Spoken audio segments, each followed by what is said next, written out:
Picture yourself in a German church in 1934. The organ plays a familiar hymn, but something's different.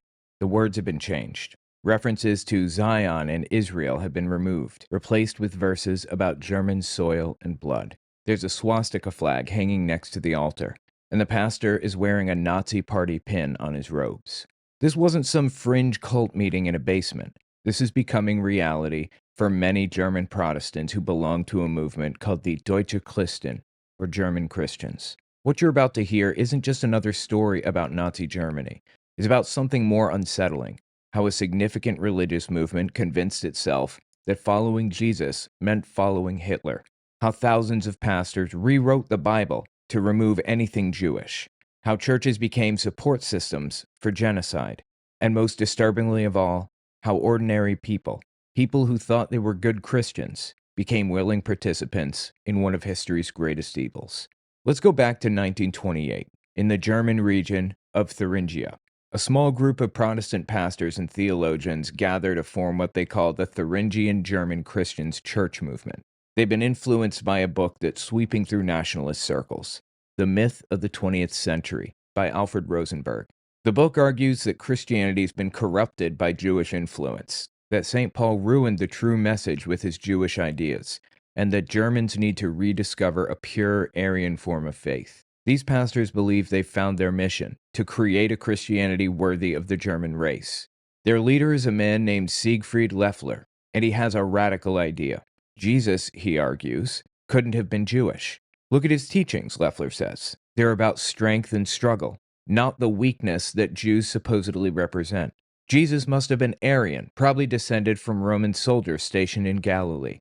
It's complete fantasy, of course, but in a Germany still reeling from World War I's defeat, still angry about the Treaty of Versailles, this message finds eager listeners. By the way, guys, check out my new shop, owenmorgan.com/shop. I have a bunch of really cool designs on there. By 1932, these German Christians have grown from a handful of radicals to a real movement. They have about 3,000 sympathetic pastors out of Germany's 18,000 Protestant clergy. That might not sound like much, but they're organized, they're passionate, and they're about to get the backing of the most powerful political force in Germany. When Hitler came to power in January 1933, everything changed overnight. The German Christians suddenly weren't just another theological movement. They were the future of German Protestantism. Hitler needed them as much as they needed him. See, Germany was overwhelmingly Christian. In a 1939 census, 95% of Germans identified as either Protestant or Catholic. Hitler couldn't afford to alienate them, but he also couldn't have churches preaching messages that contradicted Nazi ideology.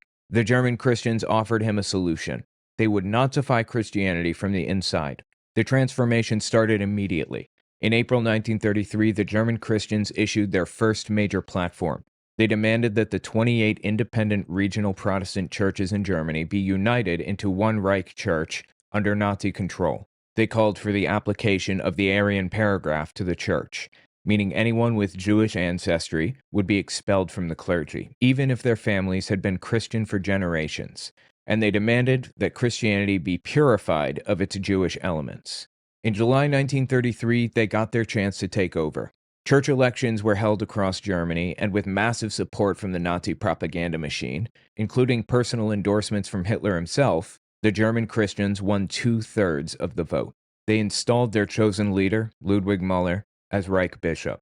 Müller was a fascinating character, a former military chaplain who had met Hitler in the 1920s and became one of his earliest religious supporters. These early supporters are called Alte Kampfers, or Old Fighters.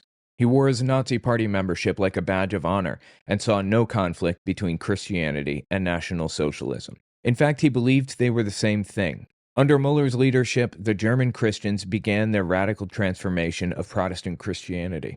They started with symbols. Churches that fell under German Christian control saw immediate changes. Nazi flags appeared next to altars. The Nazi salute became part of church greetings. In November 1933, 20,000 German Christians packed the Berlin Sports Palace for a rally that looked more like a Nazi party event than a religious gathering. The main speaker, Reinhold Krauss, called for the complete removal of the Old Testament from the Bible, denouncing it as a Jewish book of lies. He said the Old Testament is a story about cattle traders and pimps. but it was too radical for some. Krauss's speech caused such an uproar that thousands of German Christians left the movement. This led to the formation of the Confessing Church, led by Pastor Martin Niemöller. But here's the uncomfortable truth. Even most members of the Confessing Church weren't opposing Nazi ideology itself. Martin Niemöller was a Nazi. He voted for the Nazis in 1924, 1928, and 1933. They were opposing Nazi interference in church governance.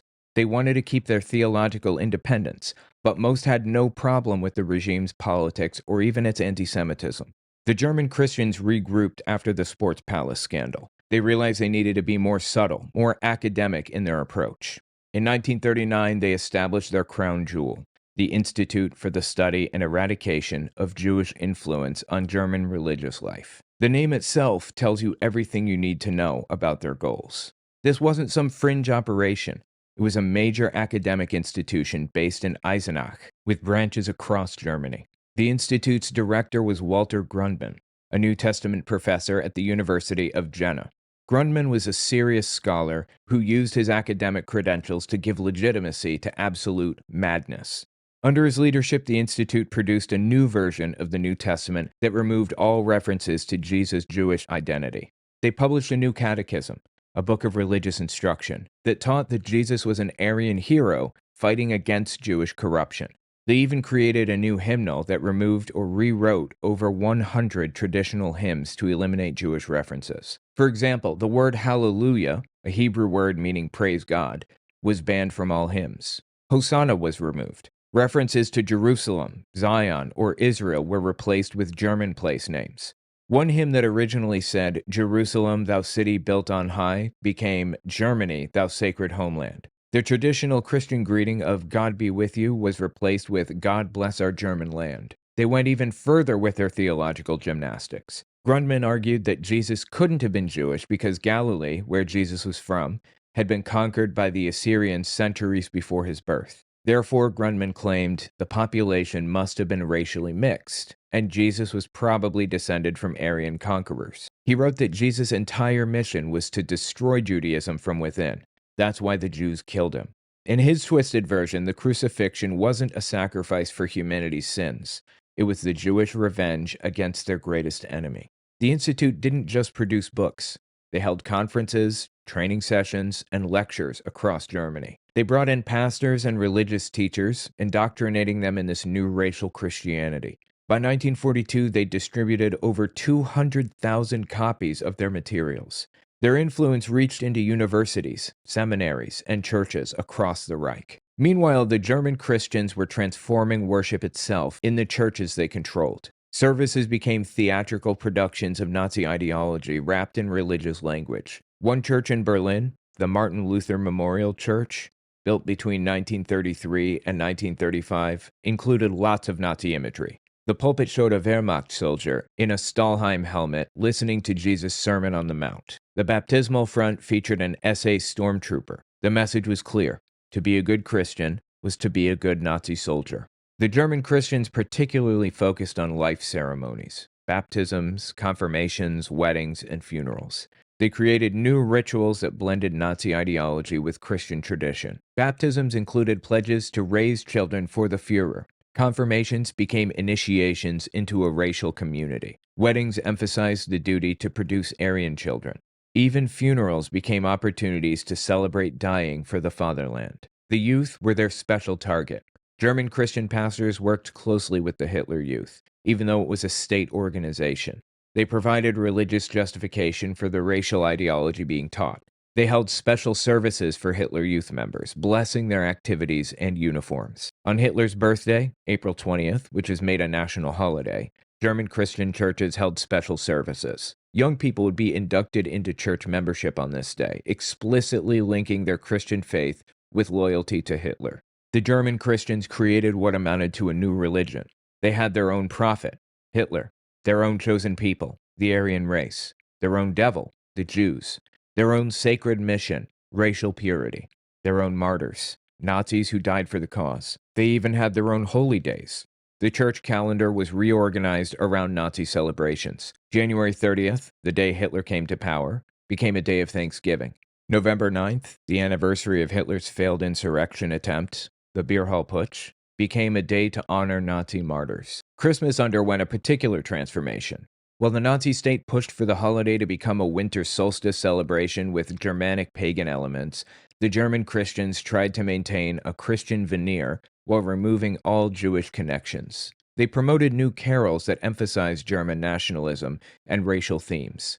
One popular song, Exalted Night of the Clear Stars, written by Hans Baumann, replaced traditional religious themes with lyrics about the German homeland and bloodlines. The song became so widespread that many Germans continued singing it into the 50s, unaware of its Nazi origins.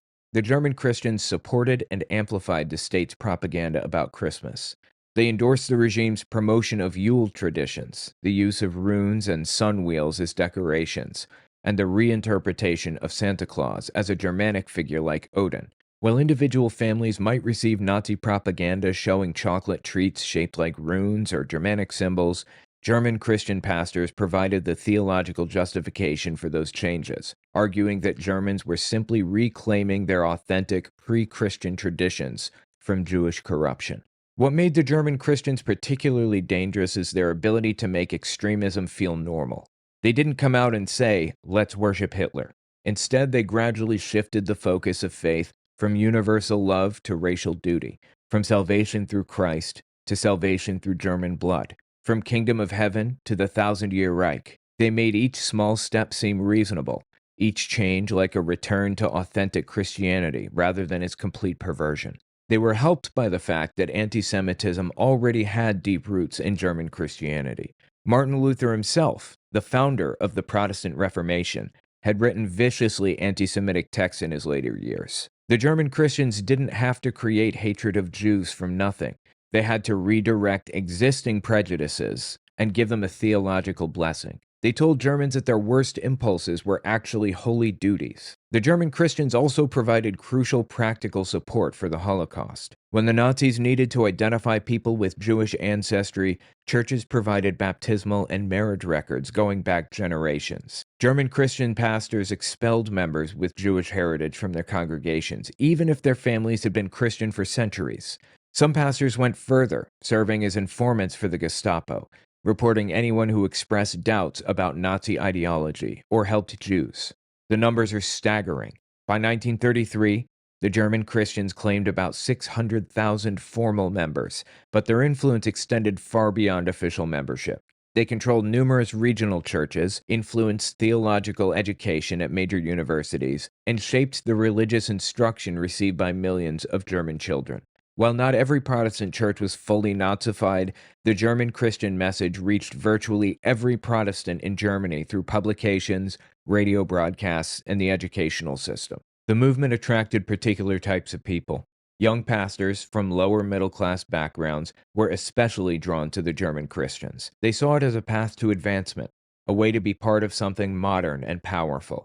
The movement also attracted those who felt traditional Christianity was too weak, too feminine, too beta, if you will, too focused on mercy rather than strength. The German Christians offered them a muscular Christianity, a warrior faith that celebrated power and despised weakness. Women played a complex role in the movement. While excluded from leadership positions, women made up a significant portion of German Christian congregations. The movement appealed to them through its emphasis on motherhood as a sacred racial duty. German Christian women's organizations taught that bearing Aryan children was a form of divine service. They ran mother schools that combined childcare instruction with racial ideology. They organized charity work that excluded anyone deemed racially inferior. The resistance to the German Christians, while important, was limited. The Confessing Church, formed in 1934, opposed the German Christian takeover of church governance. Their Barmen Declaration, written primarily by theologian Karl Barth, insisted that church authority came from Scripture, not from the state. That was revolutionary at the time. There was no such thing as church-state separation. Churches gained legitimacy from their connection to the state. But even the Confessing Church was divided. Many members had no problem with Nazi politics as long as the church remained independent. Only a small minority, like Dietrich Bonhoeffer, recognized that Nazism itself was incompatible with Christianity. Bonhoeffer's story shows how rare true resistance was. He was one of the few who spoke out not just for church independence, but against the persecution of Jews. He helped establish an underground seminary to train pastors outside the German Christian-controlled system. He participated in efforts to help Jews escape Germany. Contrary to popular belief, however, he did not join a conspiracy to assassinate Hitler. Though Bonhoeffer was very involved in the confessing church down the line, he wasn't present for the vast majority of major early decisions in the formation of the confessing church, and his role is ridiculously overblown. Martin Niemöller, on the other hand, was very involved in the formation of the church. His journey was more typical. He initially supported Hitler, believing the Nazis would restore Germany's greatness. He only turned against the regime when it threatened church independence. Even then, his opposition was limited. He spent 7 years in concentration camps for his resistance, but later admitted his greatest regret was not standing up for the Jews as Jews, only for Jewish converts to Christianity. His famous quote, "First they came for the communists, but I said nothing because I wasn't a communist. Then they came for the socialists, but I said nothing because I was not a socialist. Then they came for the trade unionists, but I said nothing because I wasn't a trade unionist. Then they came for the Jews, and I said nothing because I wasn't a Jew. And finally they came for me, and there was no one left to speak for me. It was a confession of moral failure, not a boast of resistance." The German Christians maintained their activities throughout the war, though their influence waned as Germany faced defeat. They continued to hold regional conferences, publish materials, and provide theological support for the war effort. Even as Allied bombs fell on German cities, German Christian theologians were still arguing that the war was a holy crusade against Jewish Bolshevism, or communism. They maintained their racist theology literally until the Third Reich collapsed. What happened after the war is almost as disturbing as what happened during it. Most German Christian leaders faced no consequences. Walter Grundmann, who'd spent years creating a Judaism-free Christianity, simply returned to academic life. He continued teaching until 1975, training future pastors and theologians. He never publicly recanted his views. Ludwig Müller committed suicide in 1945, but most of his colleagues simply removed the swastikas from their churches and continued their ministries. The process of denazification in the churches was superficial at best. Pastors who had enthusiastically preached racial hatred suddenly claimed they'd been forced to comply. Churches that expelled Jewish Christians quietly pretended it never happened. The Institute for the Study and Eradication of Jewish Influence on German Religious Life was disbanded, and its publications were quietly removed from libraries rather than publicly condemned. Some of the changes the German Christians made lasted for years. Communities continued singing Nazified hymns without realizing their origins. The theological poison they'd spread, the idea that Christianity needed to be purified of Jewish influence, lingered in subtle ways. It took decades for German Christians to fully confront their complicity in the Holocaust. The psychological impact lasted even longer. Studies conducted in the 1990s and 2000s found that Germans who grew up during the Nazi era still showed significantly higher levels of anti-Semitic attitudes than those born before or after. The indoctrination they received, much of it wrapped in religious language by the German Christians, had lasting effects. The movement had succeeded in its goal of creating a new personality in its followers, one that saw racial hatred as compatible with, or even required by, Christian faith. So what can we learn from the German Christians? First, they showed us how extremism rarely arrives announcing itself as evil.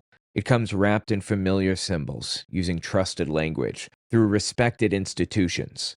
The German Christians didn't tell people to abandon their faith. They told them they were being better Christians. They didn't destroy churches. They transformed them from the inside. Second, they demonstrate the anger of mixing political ideology with religious faith. As religion becomes about enforcing political loyalty rather than spiritual growth, when it focuses on who to hate rather than who to love, it gets more and more destructive to the adherents and to everybody around them. The German Christians seamlessly integrated a political cult into their religious beliefs. Third, they reveal how ordinary people can become complicit in extraordinary evil. The German Christians weren't monsters. They were teachers, pastors, mothers, fathers, neighbors. They were people who thought they were doing the right thing, serving God and country. They showed us that good intentions aren't enough when they're directed toward evil ends. Fourth, they warn us about the power of incremental change. The German Christians didn't transform Protestant Christianity overnight. They made small changes that each seemed reasonable in isolation. Remove a Hebrew word here, add a nationalist message there. By the time people realized how far they'd moved toward a political cult, it was too late to turn back without risking everything. Finally, they remind us that institutions alone cannot protect us from extremism. The German Protestant churches had centuries of tradition, theological education, and institutional structure. None of it prevented their corruption. When the people within institutions fail to resist evil, the institutions themselves become tools of that evil. The German Christians also demonstrate something crucial about how totalitarian movements operate. They don't just want to control your actions. They want to control your thoughts, your beliefs, your soul. The Nazis understood that to truly dominate Germany, they needed to transform not just the government, but every aspect of culture and meaning. The German Christians were willing partners in this transformation, providing divine sanction for racial hatred and mass murder. They used what researchers now call the BITE model of cult control: behavior, information, thought, and emotional control. Behavior control came through mandatory attendance at politically charged services, required Nazi greetings, and integration of party activities with church life. Information control happened through censorship of traditional theological texts, surveillance of dissenting clergy, and the rewriting of religious education. Thought control operated through the Führerprinzip, the principle that Hitler's word was absolute truth, that questioning him was literally a sin. Emotional control worked through fear of concentration camps for dissent, shame of being labeled unpatriotic, and the euphoria of mass rallies that felt like religious experiences. Because they were. In the end, the German Christians may be remembered not as Christians who happened to be Nazis, but as a warning of what happens when faith becomes fanaticism, when religion serves power instead of truth, when belonging to the group matters more than the individual conscience. They show us how the thin line is between devotion and delusion, between community and cult, between faith and its complete perversion. The German Christians thought they were creating a 1,000-year religious Reich that would purify Christianity and elevate the German race. Instead, they created one of history's most chilling examples of religious corruption. They proved that any belief system, no matter how noble its origins, can be twisted to serve evil. They demonstrated that when people surrender their critical thinking to group identity, when they value tribal loyalty over universal ethics, they can convince themselves that hatred is holy, that murder is God's will, that evil is good. Today, when we see religious movements aligning themselves with political power, when we hear faith being used to justify hatred or exclusion, when we watch as familiar symbols get twisted to serve new ideologies, we should remember the German Christians. They remind us that never again isn't just about preventing another Holocaust. It's about recognizing and resisting the slow transformation of our highest ideals into their opposite. The German Christians showed us that vigilance isn't just about watching for obvious evil. It's about noticing when small compromises start adding up, when exceptional circumstances become permanent justifications, when the desire to belong overwhelms the duty to think. They teach us that the greatest threat to faith isn't opposition from the outside, it's corruption from within. Thanks for listening.